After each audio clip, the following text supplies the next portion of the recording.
네, 오늘 요한복음 19장 30절부터 42절까지 함께 공부했습니다.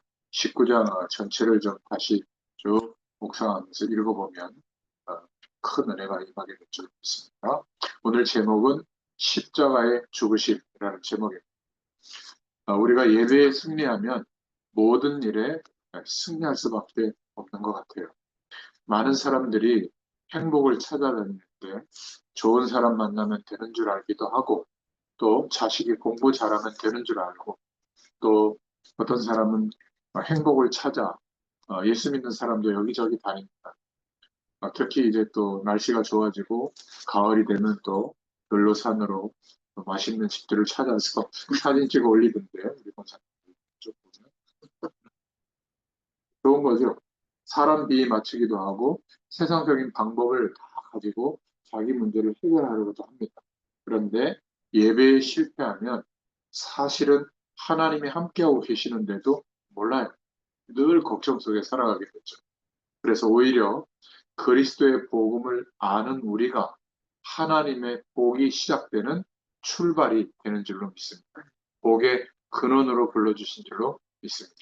오히려 나 때문에 내가 살고 있는 지역, 직장, 가정, 또 교회, 우리가 만나는 사람들에게 하나님의 복이 나타나는 것이 정상이죠. 사단에게 붙잡혀 있던 현장과 사람들이 그리스도 안에 있는 나 때문에 복음화 되어지는 그러한 중요한 중심, 센터가 되는 일이 일어나게 됩니다. 정말 그리스도가 모든 문제 해결자시고 그분이 지금 성령으로 나와 함께 계시고 내가 하나님의 자녀가 맞다면 내가 있는 곳이 복음화가 되어지는 센터가 맞아요. 내가 하는 일이 바로 복음화가 되어지는 일이 되는 것이죠. 통로가 됩니다. 나를 만나는 사람이 이 복음과 하나님의 함께 하시는 축복을 보기 때문에 나 때문에 소망을 갖게 될 줄로 믿습니다. 이렇게 되지 말라고 해도 되어집니다. 중요한 것은 이렇게 되려고 자꾸 하나님의 나라가 내게 임해 있는 것을 경험도 못했는데 그러니까 막 밀어붙이니까 막 이쪽으로 막 비슷하게 가려고 하는데 결국은 한계가 올 수밖에 없죠. 절대로 서두를 필요가 없고요. 그렇다고 언젠간 하나님이 하시겠지 그 말이 아니 가장 중요한 하나님의 약속을 내가 믿음으로 실제로 그 축복이 내게 실제가 돼야 뭐 사명감에 어떤 몰아붙이는 일이 없더라도 일평생 주의 뜻대로 살아가려고 하지 않겠어요? 그래서 우리는 그리스도의 언약을 붙잡고 기도하고 있으면 됩니다. 이걸 보고 개인 복음화라고 하는데 그러면 하나님이 우리 중심으로 모든 것을 환경도 사람도 일도 움직이시는 것들을 보게 될 거예요. 하나님은 복음 있는 사람 중심으로 하나님의 약속을 이루십니다. 모든 것을 움직이시요. 저 여러분들 자신이 믿음의 모델이 되는 것이 바로 아브라함이 받았던 복의 근원의 축복을 받는 겁니다. 이미 그 언약 속에 우리가 있잖아요. 우리는 복 받으려고 노력하는 사람이 아니라 이미 그리스도 안에서 복의 근원으로 세워진 줄로 믿습니다. 그래서 응답 받으려고 애쓰는 것이 아니라 이미 최고의 응답이 와 있어요. 믿음이 회복되어지면 이것을 체험하게 되는 거죠. 이 사실을 확인하고 발견하는 것이 개인 복음화라고 할 수 있습니다. 저와 여러분이 개인 복음화의 축복 속으로 들어가면 놀라운 일들이 계속 일어나는 것을 확인하게 될 거예요. 우리 모두에게 일어나는 그 일들 속에서 정말 성경 말씀이 맞다 이런 사실이 확인이 되고 우리가 기도한 대로 현장에 하나님이 역사하시고 있다는 것이 발견될 겁니다. 우상으로 저주 가운데 빠져 있던 곳에 복음의 사람이 들어가서 기쁨이 있었다. 사도행전 8장 4절부터 8절에 말씀하고 있잖아요. 소망이 끊어진 땅에 빌립 집사 한 사람이 들어갔는데 저주가 다 끊어지고 그 성에 큰 기쁨이 있었다. 이렇게 말하고 있습니다. 그 응답이 우리에게 지금 와 있는 거예요. 예수 믿는 사람이 이 정도의 믿음의 영향력은 있어야 됩니다. 그 영향력은 우리의 영향력이나 우리의 노력이나 우리의 공로가 아니에요. 하나님의 역사하심이 나타나서 그렇게 되는 겁니다. 그래서 복음 속으로 들어가면 우리에게 복음화의 일이 진행이 돼요. 바로 그것이 복의 근원의 축복이 나타나는 거죠. 우리 안에 계신 예수님은 완전하시고 그분은 모든 문제를, 옛사람의 문제를 십자가에서 죽게 하시고 거듭나게 하시면서 해결하셨고, 그분이 우리를 통해서 지금도 땅끝까지 이 복음이 증거되어지도록 세계복음화를 이루실 것이 분명하기 때문에 우리는 열심히 하는 게 아니라 믿으면 돼, 이 사실. 저는 그리스도의 복음을 알고 나서 현장을 이렇게 가보면서 정말 복음이 맞구나. 복음의 능력은 내 무능함과 부족함과 연약함과 정말 상관이 없는 게 맞구나. 나는 좀 실수하고 연약하고 모자라는데 복음이 복음이 되어지면 그때부터 모든 일이 되어지는구나. 제가 처음에는 사람에 대한 스트레스가 되게 많았거든요. 안 변하잖아요. 아멘 해놓고 나중에 가보면 어디까지 없어지고 말이죠. 하여튼 그래요. 근데 하나님의 시간이 되니까 하나님이 변화시키세요. 이걸 보고 나서 그때부터 믿음을 갖게 됐거든요. 사람의 모습에는 제가 이제 흔들리지 않습니다. 아무리 막 눈물 흘리고 어려운 모습을 하는데 또막 졸고 있든 모임에 예배에 참여하지 않든 상관없이 하나님이 하실 것을 제가 믿고 있거든요. 중요한 것은 그 믿음대로 돼요. 하나님의 시간이 되니까 하나님이 역사하더라고요. 그러니까 누구든지 만남을 주시면 소망을 갖게 되는 거예요. 우리 동욱 아마 형제가 이 말씀을 듣는 것 같은데 2주에 한 번 만나는데 또 그 아이의 일정이 있어가지고 그 스케이트를 잘 타나 봐요. 대회가 있어서 황송한 말투로 목사님 죄송합니다. 하지만 연계도 되고 그 다음 주 때 그래서 그 다음 주 하면 된다고 걱정하지 말라고 감사합니다 이러는데 아니 이런 사람이 어디 있어요? 보통 사람은 말씀 안 들으려고 하는데 말씀 들으려고 하는데 상황이 이랬어. 아니 뭐 상황이 내가 어차피 계속 갈 건데 그렇잖아요. 그러니까 복음 속으로 들어가면 복음화가 진행이 돼요. 그러니까 내 무능과 열심과 상관이 없구나. 이것이 확인되면 결국 복음화의 역사가 어떤 것인지를 알게 돼요. 믿음 속으로 들어가면 가만히 우리가 살아가기만 하는데도 우리의 환경과 우리의 인생 속에 세계 복음화의 문이 열리는 거예요. 복음이 끊어지고 불신자 상태에서 저주를 받고 있기 때문에 우리가 만약에 조금 복음의 가치를 어, 누리고 그 복음의 가치를 전달하려고 마음만 먹는다면 한 시대에 하나님께 영광 돌리는 삶을 살게 될 줄로 믿습니다. 유별나게 설칠 필요도 없고 막 너무 우리의 삶을 팽개치고 막 힘쓰고 애쓸 필요도 없어요. 그냥 믿음의 자리에 들어가면 됩니다. 가만히 있는 것은 자포자기하는 것을 말하는 게 아니에요. 언젠가 알아서 되겠지. 그것도 아닙니다. 힘이 빠져서 가만히 있는 거하고 너무나 많은 것을 가지고 있기 때문에 조용히 있는 거하고는 다른 거예요. 진짜 하나님께 맡기고 언약 붙잡고 기도하는 사람은 가만히 있을 수 있어요. 기다릴 수 있습니다. 이것이 되어지면 우리가 복의 근원이기 때문에 우리의 삶 속에 우리 주변에는 복을 받는 일들이 계속 일어나게 되어 있습니다. 우리 한 사람 때문에 가문, 가정, 우리의 현장, 또 우리의 직장이 복을 받게 될 줄로 믿습니다. 그러니까 이런 배경 속에서 예수님이 십자가에서 죽으시는 이 사건을 우리가 19장에 보면 쭉 그 내용이 나오는데요. 이 예수 그리스도의 십자가 사건이 바로 우리를 복의 근원이 되게 하신 사건이죠.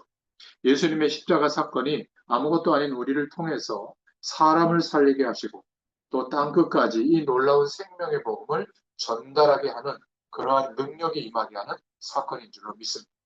이 예수 십자가 사건이 그 죽으시고 부활하신 그 사건이 지상 최대의 사건이에요. 지금 세상에 많은 일들이 일어나지만 그거하고 비교할 수 없는 일이죠. 모든 문제가 해결되는 시작이고요. 또 하나님이 하신 일이 메시아의 일이 성취되는 사건이었고 예수님의 사건은 하나님의 구원 사건, 재창조의 사건인 줄로 믿습니다. 그래서 온 우주에서 하나님의 창조 사건이 제일 큰 것이었잖아요. 처음에 말씀으로 천지를 창조하시니까 그 다음이 재창조의 사건입니다. 하나님의 완전하신 창조가 인간의 불신앙에 의해서 타락하게 되어졌고 하나님께서 이것을 예수 그리스도에 의해서 다시 회복하셨는데 이것을 하나님의 재창조의 사건이라고 해요. 왜냐하면 천지를 다시 창조하는 것보다 더 어렵죠. 인간의 종을 멸하시고 다른 종을 생명의 근원으로 만들으셔가지고 그 종과 계약 관계를 맺을 수가 있잖아요. 그렇게 하지 않고 반드시 죽어야만 되는 모든 사람이 원죄 아래 놓이게 됐는데 그 문제를 해결하시려고 하나님 자신이 육신이 되어 오셔서 죽으시는 방법을 선택합니다. 그 길 외에는 없기 때문에 계속의 일이 우리에게 이루어지지 않으면 우리가 죽어야 되는 거잖아요. 죄의 결과로. 그 문제를 해결하시려고 구약 시대에 그렇게 오랫동안 제사를 지내게 한 겁니다. 여러분, 레위기 민수기를 정독해 보세요. 정말 우리는 예배를 너무 평편하십니다. 그때는 매일 아침과 저녁마다 짐승을 잡아서 드렸고요. 번제로 드리고 독한 술을 그 위에다 뿌려서 태워서 화제로 전제로 드리고 말이죠. 또 그거를 막 흔들기도 하고 직접 잡는 거는 또 본인이 잡거든요.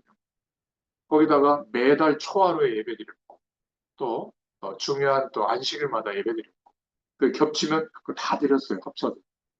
그렇게 한 이유는 하나님의 것으로 산다라고 하는 의식이 없기 때문에 광야 생활하는 동안에 너희의 모든 것은 나의 것으로 산다. 무조건 바치라. 그것도 자기에게 나누어진 그런 가축들, 소유 이런 것들을 다 바치게 한 거예요. 그것도 너무나 많이. 지금으로 보면요, 이 정도로 바치겠나 싶을 정도로 많죠. 근데 안 바치면 어떻게 돼요? 재앙이 금방 뚫려요. 그런데도 신기한 것은 하나님의 것으로 산다고 느끼지 못했어요.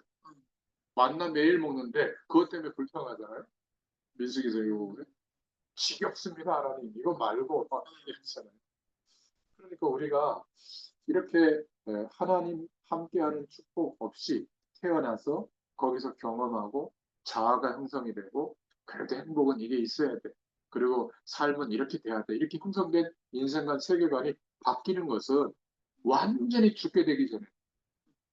근데 우리가 죽을 수는 없잖아요. 그래서 하나님이 우리 대신 십자가에서 대속 제물이 되어 주셨는데 이게 얼마나 큰 사건인지 아직 안 부딪혀오는 거예요.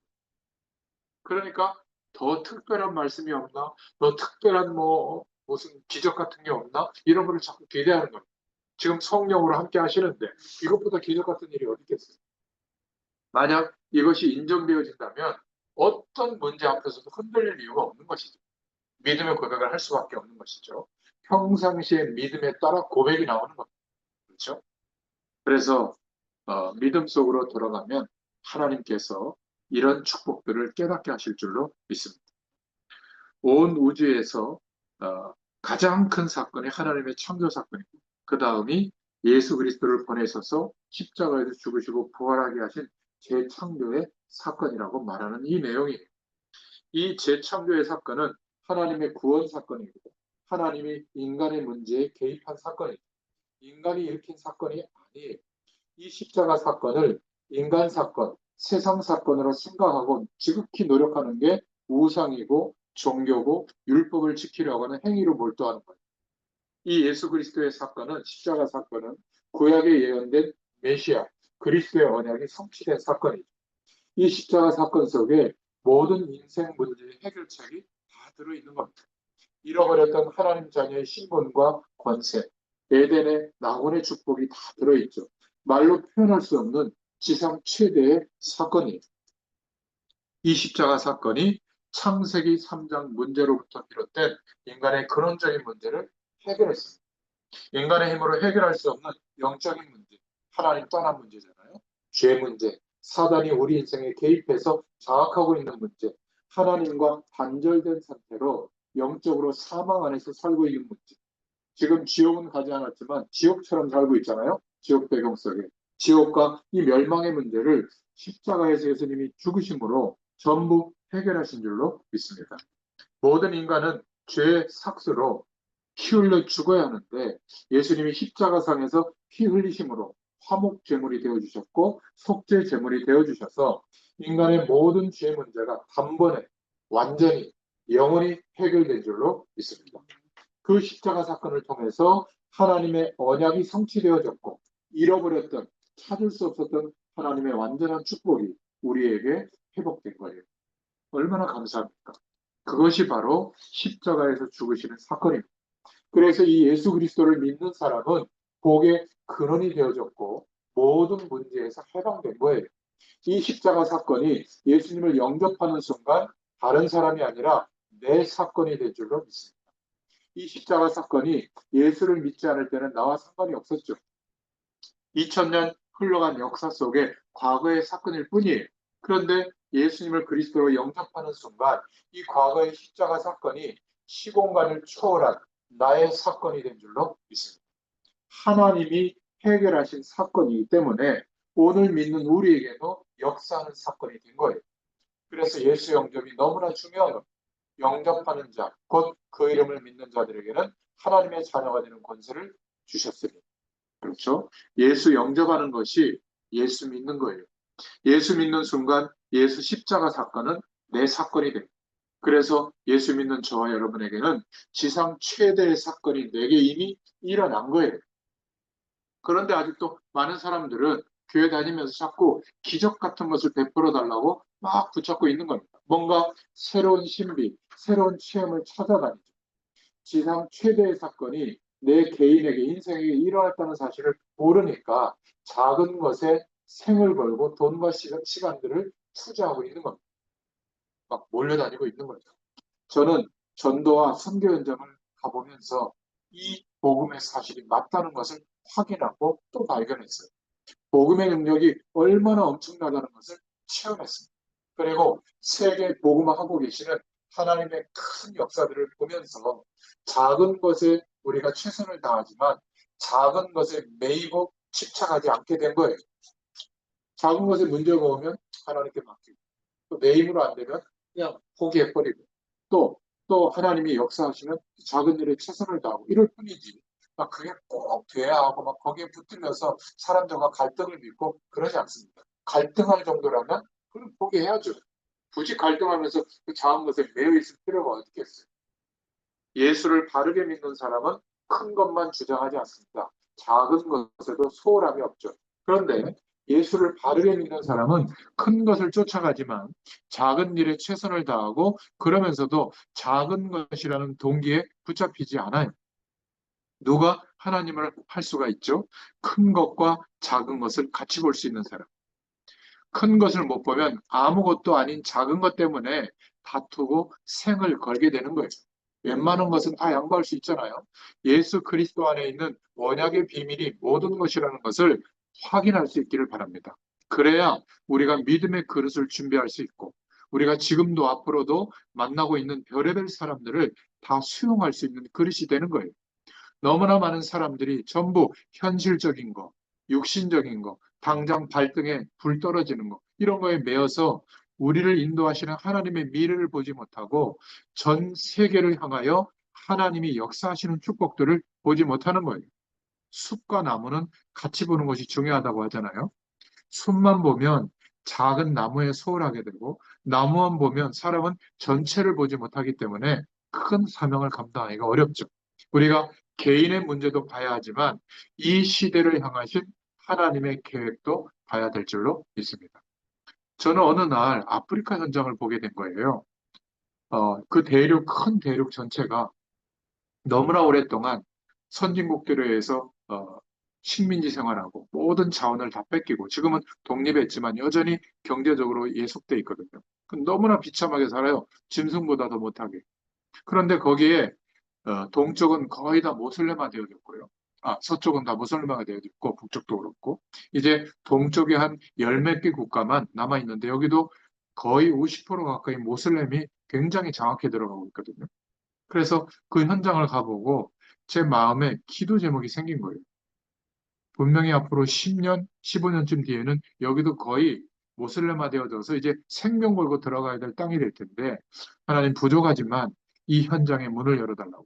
그래서 기도하는 중에 계속 하나님이 그 현장으로 갈 수 있는 시간과 만남과 길들을 열어주셨거든요. 그 11월 초에 또 갑니다. 한 두 주, 두 주죠. 그렇게 이제 가는데 가서 너무나 감사한 것은 그 선교사님이 찾아오는 복음을 사랑하는 목회자들에게 여기 현장에서 말씀을 나눴던 그 내용을 가지고 그 나라 말로 교재를 만들어서 한 며칠 이렇게 시각 교육을 시키고 있거든요.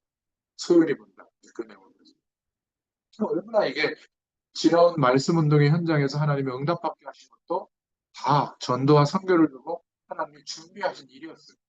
제가 이렇게 악착같이 교재로 만들어가지고 이렇게 파일로 만들어 놓은 것을 하나님이 알고 계실 거 아니에요?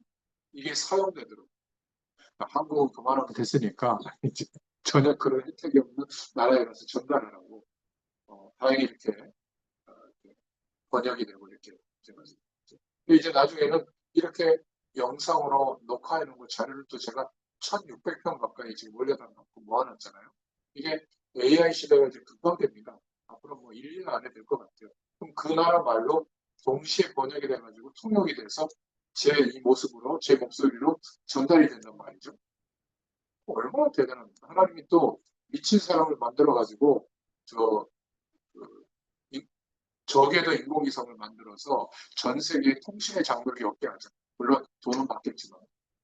그래서 아프리카 같은 데서도 우리가 지금 쓰고 있는 이런 인터넷 환경이 되면 이제 얼마든지 스마트폰만 있으면 중국도 저가 스마트폰 가지고 다 보거든요. 저 아프리카도. 그러면 전도와 선교의 눈을 뜨고 보면 막 막대한 돈을 들어서 막 가서 집회하고 하지 않아도 얼마든지 세밀하게 하나님의 사람들을 다 찾아서 일으킬 수가 있는 거예요. 이렇게 하나님이 급속하게 세계복음화를 두고 환경을 만들어주고 있다는 것을 제가 보고 있잖아요. 언제 보게 됐죠? 코로나 때. 저도 몰랐던. 제가 막 이렇게 영상에다가 이렇게 대고 얘기할 줄은 몰랐어요. 그런데 이게 바로 비대면 시대를 열고 또 하나님이 하시는 중요한 계획을 두고 인도받는 일이었어요. 부족하지만 제가 이렇게 도전하고 있잖아요. 여러분들도 부족하지만 줌이라는 걸 통해서 또 말씀을 나누고 유튜브에 또 올려놓은 것을 보고 말이죠. 활용하시고. 그 얼마나 대단합니까? 이제는 너무나 쉽게 외국인 만나도 이제 딱 보내줄 수가 있는 거예요. 쫙 그 나라 말로 바꿔. 그것도 핸드폰에다가 얘기하면 돼요. 뭐 아프리카 어느 부족 언어로 바꿔서 해줘. 그러면 쫙 바꿔서 보내줄 수 있는 거예요. 이런 시대가 올 줄 누가 알았겠어요. 이거에 막 몇 억을 들여가지고 방송경비 동원해서 방송간사 동원해가지고 그렇게 해야만 할 수 있거든요. 저희 지금 핸드폰 하나로 다 하잖아요. 참, 이게 얼마나 놀라운 일인지 모릅니다. 저는 세계복음화 때문에 하나님이 하신다고 믿고 있거든요. 우리가 써야죠. 지금 이 핸드폰도 한 6년, 5년, 6년 됐나? 근데 이제 약간 버벅거리는 증상이 일어나서 이것도 이제 뭐가 좋을까 지금 기도하면서 보고 있는데. 이럴 때 이제 바꾸는 거죠. 여러분들도 그래서 뭐 투자한다면 의미가 있는 거 아니겠어요? 물질은 그런 데다 쓰는 거죠. 대부분 우리 권사님들 보니까 10분의 1도 이 핸드폰 못 써. 좋은 핸드폰을 샀는데 그냥 전화하고 그냥 인터넷 좀 보고 그냥 검색하고 그러고 끝이에요. 뭐 사진 찍고 말이죠. 그러니까 너무나 좋은 이 이게 냉장고 한 2대 살 돈 될 거예요. 지금 두세 대 살. 그 정도로 가격들이 굉장히 높아졌거든요. 그만큼 기능이 뛰어난 겁니다. 전 세계를 향해서 혼자 전 세계를 향해서 움직일 수 있는 미디어를 하나님이 만들어 놓은 거예요. 그 공부 열심히 한 분들을 동원해가지고. 우리가 이거 만들어서 한다고 생각해 보세요. 불가능하다. 야, 비행기 타기도 힘들어. 알았어. 내가 환경 다 만들어 놓을게. 만들어 놨어요. 이제 쓰면 되더라고요. 자, 이쯤 하면 우리의 모든 환경이 왜 존재하는지, 왜 발전해야 하는지 이런 눈도 열리게 될 줄로 믿습니다. 그래서 누가 하나님의 일을 할 수 있는가? 큰 것과 작은 것을 같이 봐야 됩니다. 큰 것을 못 보면 아무것도 아닌 작은 것 때문에 막 다투고 거기에 생을 거는 거죠.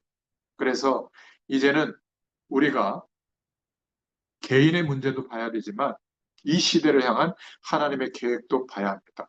개인의 응답도 봐야 되지만 우리 현장 전체의 응답도 함께 볼 수 있어야 됩니다. 왜 나를 이곳에 두시는지. 현실적인 것은 무시해서는 하나님의 일을 할 수가 없죠. 그러나 미래도 같이 봐야 되는 거예요. 예수 십자가 사건은 보통 사건이 아닙니다. 우리는 가장 큰 것을 그 언약을 붙잡았기 때문에 우리는 작은 일에 이때부터 매이지 않을 수 있는 거예요. 이제는 웬만한 기적 같은 일을 가지고는 놀랄 일이 없는 거죠. 십자가의 기적이 체험됐기 때문입니다. 예수 그리스도의 십자가의 복음 안에 신비가 다 들어있죠. 그렇죠? 복음 자체가 신비잖아요. 만왕의 왕 되신 하나님이 영으로 내 안에 오셨다는 게 얼마나 신비스러운 일입니까? 우리 같이 모자라고 멸망받을 사람이 세계복음화의 주역이 되었다는 것만큼 그게 믿어졌다는 게 더 신비한 거 아니겠어요? 우리 모습을 한번 보세요. 그런데 믿어지고 있다는 거. 예수 그리스도께서 성령으로 내 안에 계시고 내 작은 삶을 어떻게 그렇게 세밀하게 이제는 사도행전적인 응답을 받도록 세계복음화로 인도해 가시는지 이게 신비스러운 일이에요. 저와 여러분의 삶이 신비롭다. 어마어마한 축복 속에 있다. 여기에 눈이 열리시기를 바랍니다. 우리가 하루하루 사는 게 기적 중에 기적이에요. 사는 것 자체가 바로 십자가 사건의 공로와 은혜 속에 살고 있는 줄로 믿습니다. 자, 그래서 두 번째로 이 십자가 사건이 어쩌다 일어나는 것이 아니라 완전한 하나님의 말씀 성취다. 복음은 완전합니다. 하나님이 행하시는 일을 보면 대충대충이 없어요. 얼마나 정확한지 모릅니다. 오늘 보니까 18절에 두 죄수와 함께 처형당했다. 죄인 중에 하나로 인정받았다는 것이죠. 예수님이 죄인 중에 하나로 처형받는 것은 우리를 위해 죄의 삭을 지불하시는 거예요. 이거는 말씀 성취입니다. 또 19절부터 22절에 보면 십자가 위에 죄 명패에도 나사렛 예수 유대인의 왕이라고 되어 있거든요. 예수님은 이 땅에 참된 왕으로 오셨죠. 참된 왕으로 오셨는데 사람들은 조롱하고 비웃으려고 그런 죄 명패를 달아놨는데 그것도 말씀 성취예요. 예수님은 거기 써 있는 대로 진짜 유대인들의 왕이었고 유대 나라의 육신적인 왕이 아니라 영원한 메시아, 사단의 권세를 깨뜨리신 만왕의 왕이신 줄로 믿습니다. 또 24절에 보면 시편 22편 18절에 나오는데 옷을 가지고 제비를 뽑는 장면이 나오잖아요. 군병들이. 이 하나하나 되어지는 일들이 전부 예언되어진 말씀의 성취입니다. 그러니까 말씀이 성취되어지도록 하기 위해서 로마 군병들이 예수님의 옷을 제비 뽑은 거예요. 이거는 숙명론을 말하는 게 아닙니다. 그래서 우리에게 일어나는 일들이 하나님의 완전한 언약이라는 사실을 알아야 합니다. 문제도 어려움도 내 자신에게 일어나고 있는 일들이 실수하지 않으시는 하나님의 계획과 주권 속에 의해서 진행되고 있다는 사실을 믿어야 돼요. 저는요, 지금 생각해 보면 우리 권사님이 황송하게도 아니 제가 뭐라고 제 생일 때만 되면 케이크 하나 사오고 또 이렇게 과일 사오시고 하면서 꼭 오세요. 그리고 생신 축하드린다고. 제가 사실은요 너무 막 황송했어요. 그게 얼마나 시간이 길어요. 이 말씀 운동과 이 운동을 통해서 하실 일들, 또 복음의 기회가 세워질 것을 하나님이 아셨을 거 아니에요. 저는 까맣게 몰랐지만은. 그러니까 하나님의 계획 속에 이루어지는 일들이었어요. 그건 그냥 감사한 일이 아니라 언약 성취 일이었다는 것을 조금 말씀 준비하면서 깨닫게 되는 거죠. 그러니까 우리 전일국 집사님 지난주에 막 기도해서 하는 거 보면서 이런 순수한 믿음의 사람들을 내가 어떻게 만날 수 있을까? 다 이렇게 하나님이 준비하신 그 응답 속에 우리가 살아가고 있는 거 아니겠어요? 그러니까 나 자신에게 일어나는 일들은 절대 실수로 이루어진 일이 없다. 이스라엘 백성이 6월절 피를 바르고 출애굽한 후에 가야 하는 방향은 가나안 땅이잖아요. 메시아 오실 땅. 가나안을 가는 동안에 많은 하나님의 계획이 있었죠. 그 중에는 홍해 바다라고 하는 앞이 캄캄할 만한 문제도 있었습니다. 여리고 성도 통과해야 되고 요단도 건너야 되고 광야에 계속되는 어려움도 통과를 해야 되죠. 그런데 그런 일들이 전부 하나님의 계획이었어요. 그렇다면 예수 그리스도의 언약을 붙잡고 땅끝까지 이 복음이 증거되어지는 세계 복음화를 향해 가는 우리의 삶의 여정 속에 많은 일들이 일어나는 것이 하나님의 계획임을 우리가 믿어야 될 줄로 믿습니다. 믿음이 있는 사람은 그 문제와 사건 속에서 하나님의 계획을 잘 보게 되고 그 문제와 사건 위기 가운데서도 바르게 기도가 되는 거예요. 그 속에 틀림없는 하나님의 인도하심이 있기 때문에 그렇습니다. 하나님은 때때로 우리에게 필요한 대로 문제와 갈등과 환경적인 어려움도 주시고 또 형통함도 주세요. 그 속에서 우리가 하나님의 계획을 발견하고 바르게 하나님을 바라보고 기도하면 됩니다. 이것이 바로 말씀 성취의 삶이죠. 그러면 내게 필요 없는 것이 하나도 없습니다. 버릴 게 없어요. 저와 여러분들이 감추고 싶은 일, 부끄러운 일, 실패했던 일들이 있을 겁니다. 그런데 내게 필요 없어서 진행된 일은 하나도 없다. 전부 이 복음이 내게 사실화되어지는데 세계복음하는데 메시지가 될 줄로 믿습니다. 사람들을 살리는 간증이 되죠. 그래서 천국에는 쓰레기통이 없다고 하잖아요. 하나님은 절대로 실수하지 않으세요. 우리가 가끔 실수할 때가 있지. 그런데 그 실수도 알고 보면 세계복음화를 위해서 한 단계 나아가는데 필요한 실수예요. 믿음이 회복되어지도록. 실수가 좋다는 뜻이 아닙니다. 우리가 가능한 최선을 다해야 되지만 내가 실수하고 잘못한 것까지도 하나님은 너무나 선으로 바꾸시고 아름답게 바꾸시는 것을 봅니다.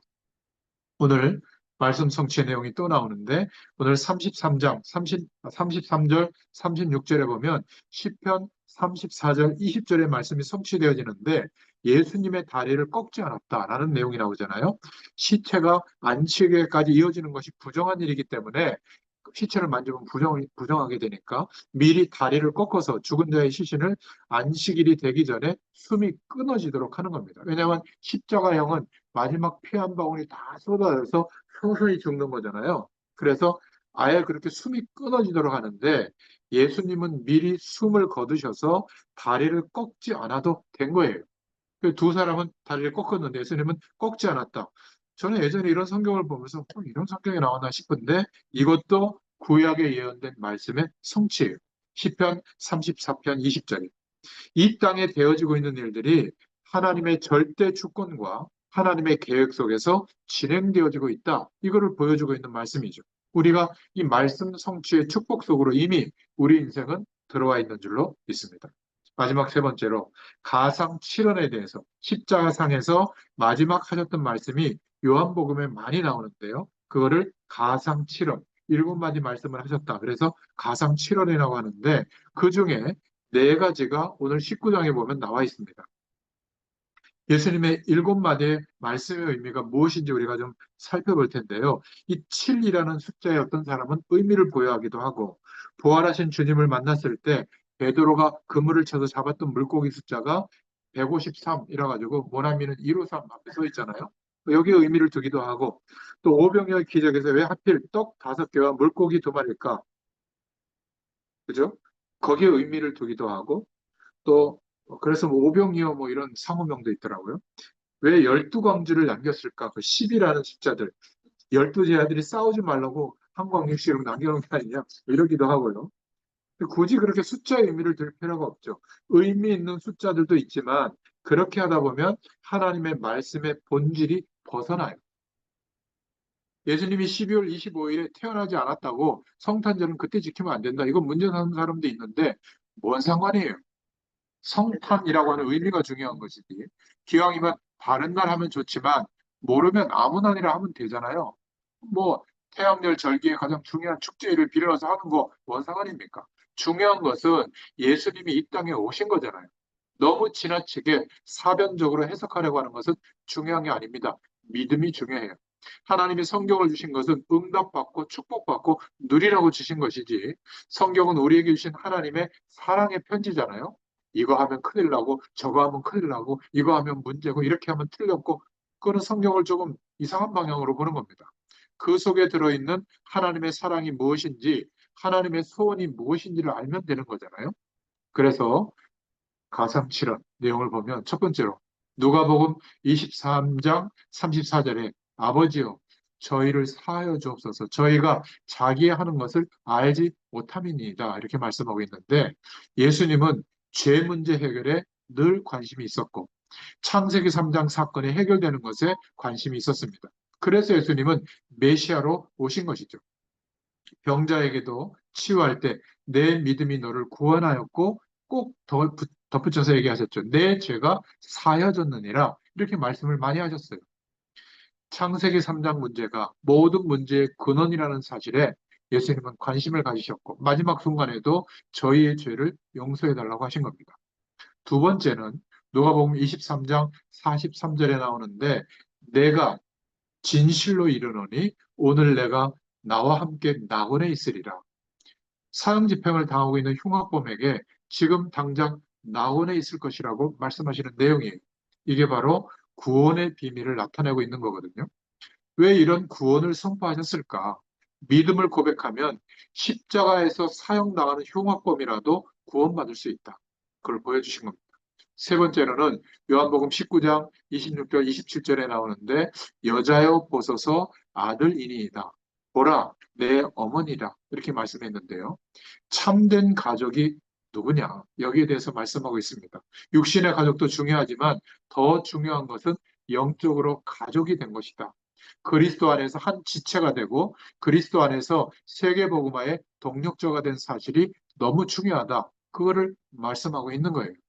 그리스도 안에서 형제 자매된 우리가 함께 한 방향으로 기도 제목을 가지고 나아가고 있는 것, 이게 너무나 중요한 것이죠. 또 마태복음 27장 46절에 엘리 엘리 라마 사박다니 나의 하나님 어찌하여 나를 버리셨나이까 그런 내용이잖아요. 예수님은 그냥 그대로 설명하자면 하나님에 의해서 버림을 당한 순간이죠. 죽으실 때. 우리의 죄를 대속하시기 위해서 그렇게 한 겁니다. 예수님은 하나님으로부터 단절되는 최고의 아픔을 십자가상에서 경험하신 내용이에요. 예수님에게 있어서 가장 큰 아픔은 멸시, 천대, 조롱, 보통 어, 고난주간에 이런 거 생각하잖아요. 그런데 진짜 어려움은 하나님이신 이분이 인간의 몸을 입고 이 땅에 오신 것 자체가 최고의 고통인 거예요.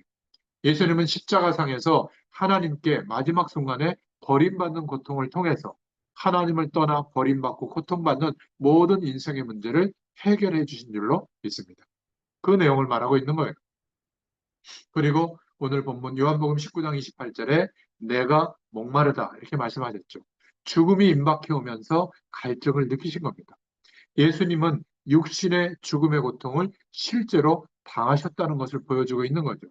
베드로전서 3장 18절에 예수께서 의인으로서 불의한 자를 대신하셨으니 이는 우리를 하나님 앞으로 인도하려 하심이라. 육체로는 죽임을 당하시고 영으로는 살림을 받으신 줄로 믿습니다. 여섯 번째로 요한복음 19장 30절에 내가 다 이루었다라는 고백을 하셨습니다. 테텔레스타이라고 하는 원어인데 주인이 시키신 일을 내가 다 했습니다. 할 때 쓰는 단어거든요. 예수님이 십자가에서 죽으셨을 때 하나님 앞에 고백한 거예요. 내가 내게 맡기신 그리스도의 일을 다 이루었습니다. 모든 인생 문제를 전부 해결했습니다. 인간의 구원을 다 이루셨다는 고백이에요. 예수 십자가 사건은 부족함이 없다는 겁니다. 그리스도만이 다 이루었다고 하나님의 뜻을 이루었다고 말할 수 있는 것이죠. 그 하나님의 뜻이 다 이루어졌기 때문에 예수님이 바로 그리스도신 줄로 믿습니다. 마지막 누가복음 23장 46절에 아버지여 내 영혼을 아버지의 손에 부탁하나이다 이러고 돌아가셨죠. 예수님은 십자가의 죽으심으로 우리의 죄에 대한 문제, 하나님 떠난 영적인 문제, 사단의 문제를 완전히 해결해 주신 줄로 믿습니다. 네 번째로 이제 장사 지내시는 것에 대해서 나오는데 첫 번째로 어, 예수님의 죽으심과 장사 지내는 거에는 중요한 의미가 있습니다. 부활의 축복이 있기 위해서는 반드시 죽음이 전제돼야 되죠.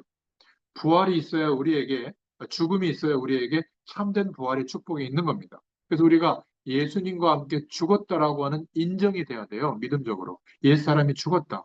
더 이상 옛사람일 때 겪었던 어려움, 갈등, 슬픔, 이것도 죽어야 되는 거예요. 어떤 사람은 예수 믿었는데 그걸 끄집어 와가지고 내가 말이지 지금 예수 때문에 참고 있지만 나한테 행한 거 내가 낱낱이 기억하고 있고 언젠간 본때를 보여줄 거야 막 이러고 있는데요. 그거는 아직 안 죽은 거예요. 그러면 부활의 축복도 내게 실제가 안 되고 있을 겁니다. 죽었어야 돼요. 죽었다고 인정이 돼야 돼요. 그렇잖아요. 예수님의 죽으심의 의미가 바로 그런 겁니다. 엄밀히 말하면 예수님이 이 땅에 죽으러 오셨죠. 영원한 대속제물로. 왜 죽어야 하죠? 부활의 축복이 우리에게 나타나야 되니까.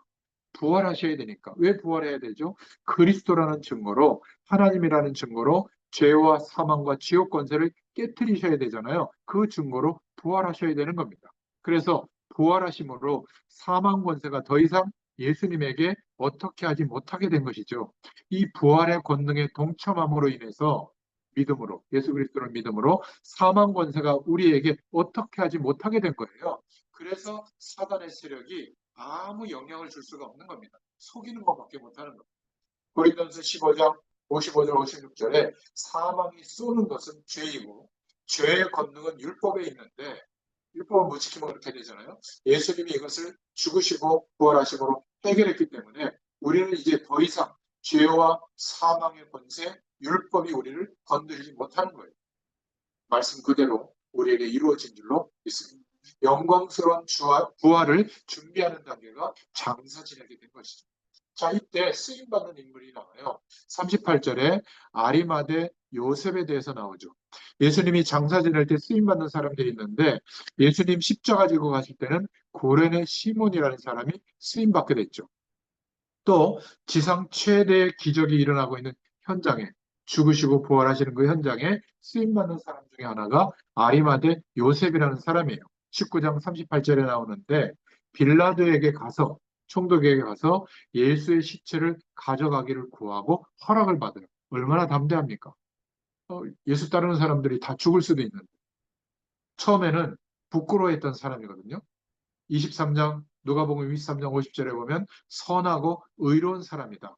23장 누가복음 23장 51절에는 하나님의 나라를 기다리는 자다. 이렇게 말하고 있습니다.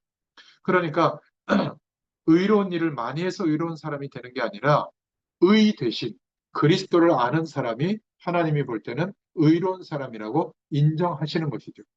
이 그리스도의 의를 붙잡고 있는 의로운 사람은 하나님의 나라를 기다리는 줄로 믿습니다. 하나님의 의가 뭐죠? 그리스도예요. 하나님의 나라는 뭐죠? 세계 복음화가 이루어지는 겁니다. 아리마대 요셉은 그리스도와 세계 복음화의 언약을 붙잡고 있었던 사람이기 때문에 예수님의 장사 지내는 일에 직접 동참하게 된 겁니다. 그리고 또 한 인물이 있는데 니고데모가 나오죠. 요한복음 3장 1절부터 10절에 사람들을 의식해서 나약했던 사람, 밤에 예수를 찾아왔잖아요. 그리고 바리새인이고 학자인 니고데모가 거듭남의 비밀을 모르고 고민하면서 돌아갔잖아요. 그런데 이때 예수님을 그리스도로 만났던 것 같아요. 니고데모의 마음속에 저분이 우리가 기다렸던 그리스도가 맞구나, 그런 마음이 들었던 것 같습니다. 요한복음 7장 50절 51절에 보면 예수님을 옹호하는 장면도 나오고요. 또 오늘 본문에 보니까 예수님의 그 죽으심, 그거를 이제 수습하기 위해서 모략과 또 그런 상품을 가지고 와서 함께 장사 지내는 것을 돕잖아요. 있을 수 없는 일이에요. 죽을 수도 있는. 드러내놓고 예수님의 죽으심에 대해서 도왔던 인물입니다. 참 하나님이 변화시키는 거 보면 대단하죠. 예수님이 탄생하실 때 동방박사, 양치기, 사가랴 선지자, 엘리사벳, 시므온, 여선지자 안나는 예수님의 탄생과 직접적인 연관이 있었던 인물들이죠. 반면에 헤로드 왕, 바리새인, 서기관, 율법사, 교법사, 수많은 이스라엘 백성들은 이때 예수님의 탄생과 상관이 없었던 인물들이에요. 오히려 예수님의 탄생과 죽으심에 악역을 많이 했죠. 그런데 너무 감사한 것은 그리스도 안에 있는 저와 여러분은 예수님의 죽으심과 부활 사건에 이제는 주역이 된 줄로 믿습니다. 나의 사건이 됐습니다. 예수님의 십자가 사건, 복음의 역사에 주인공으로 우리가 부르심을 입고 쓰임받고 있고 믿고 있다는 것이 얼마나 놀라운 일인지 몰라요. 예수님의 십자가 사건은 남의 사건이 아니에요. 그래서 내가 바로 복의 근원이 된 줄로 믿습니다. 그렇기 때문에 나와 관계되어진 모든 것이 세계 복음화의 통로가 된 줄로 믿습니다. 여러분, 자부심이 있어야 돼요. 이게 믿어지면요, 주눅들지 않습니다. 우리의 육신의 조건이 연약해질수록 더 확실한 믿음이 생기게 돼요. 왜? 그것으로 할 수 없다는 것을 아시잖아요. 하나님. 우리가 좀 형편이 낮고 굉장할 때는 조금 그런 거 의지할 때가 있거든요. 시간이 갈수록 의지할 게 없어지는 게 더 감사해요. 믿는데 역사하는 것이 진짜잖아요. 하나님의 역사는 더 나타나게 될 줄로 믿습니다. 날마다 이 복음을 최고의 축복으로 누리시기를 예수님의 이름으로 축원합니다. 기도하겠습니다. 하나님 아버지, 우리가 죽어야 되는데 예수님이 대신 죽으시고 우리가 망해야 되는데 예수님이 십자가 사건을 통해서 복의 근원으로 삼아주심을 감사합니다. 세계복음화의 주역으로 불러주심을 감사합니다. 오늘 주신 말씀을 통해서 더욱 그리스도와 세계복음화의 언약을 붙잡게 하시고 이 시대를 향하신 하나님의 계획을 붙잡고 바른 기도 제목 속으로 들어가게 하여 주시옵소서. 우리에게 맡겨주신 청지기적 삶의 응답 속으로 들어가게 하여 주시옵소서. 살아계신 주 예수님의 이름으로 감사하며 기도드렸습니다. 아멘. 감사합니다. 감사합니다.